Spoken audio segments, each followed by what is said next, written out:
I wanted to give you guys my live reaction to the brand new teaser trailer of Thor: Love and Thunder. And when it comes to Thor, he's sort of like my man crush. He reminds me of Patrick Swayze, but with even bigger biceps. He's become one of my favorite characters in the Marvel Universe, and he didn't necessarily start out that way. But when it comes to Thor Ragnarok, I think that's one of the most rewatchable Marvel films they've ever made. I can watch that movie once a month, never gets old. So suffice it to say, I'm really looking forward to Thor: Love and Thunder. I've watched the trailer once, on the toilet, on my phone, just once. And I was sort of in a rush, other things were happening. I was preoccupied. I didn't get to really focus on it. So what I want to do with you guys is watch the Thor: Love and Thunder teaser trailer together, share some of my thoughts along the way. I'll pause it when I have something to say, and we'll keep going when I have nothing to say. So with all that said, let's watch this trailer together. This opening scene right here reminds me of Forrest Gump. When he's running down the driveway, there's just a pickup truck full of kids throwing rocks at him. Exactly who I am. I like the vibe. It has like that 80s, like finding yourself vibe. Okay, right there. He's doing battle ropes, technically battle chains right there. And I've said this since we originally got Fat Thor in Endgame. I was like, they are going to have a training montage sequence, very reminiscent to 1980s movies or Rocky movies, where he trains to get back into shape. And it looks like they're giving me what I wanted. I've been wanting this for like 3 years now. So yeah, Fat Thor is going to shed off the pounds, get some abs back. I like his trucker hat, and I'm looking forward to this. I'm hoping they play some kind of like any music from Rocky 4 will be just fine in this montage. I hope this goes on for like 12 minutes. You guys like Guns N' Roses, don't you? My favorite use of Guns N' Roses was in Terminator 2 Judgment Day. Okay, this is the part of the trailer. We'll just let's watch it. Oh,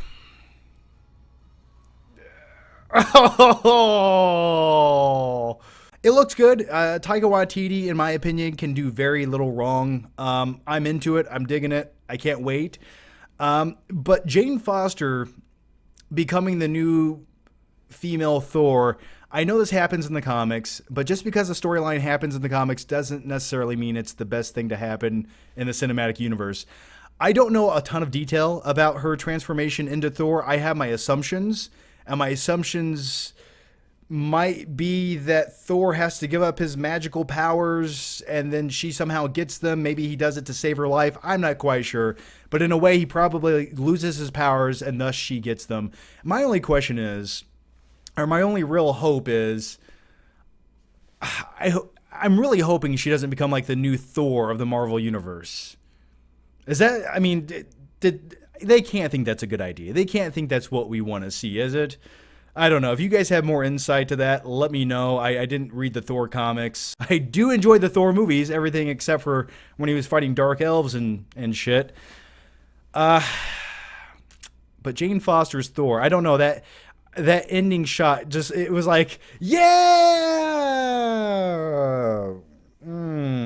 I like me some Natalie Portman. I just watched the prequels the other day. She's one of the best things about them. I love her in V for Vendetta, but I don't know if I need to see her throwing Thor's hammer around and wearing a helmet that looks like it's going to fall off her head. I don't know. Let me know what you guys think about that. I want my big oiled up man muscles. That's what I need. That's what accreditates me as a man. I don't think it's, yeah, it's not that I don't want to see like a female superhero. It's not that. It's just, I don't want to see Natalie Portman doing the poor woman's version of what Thor was already doing for the last 12 years.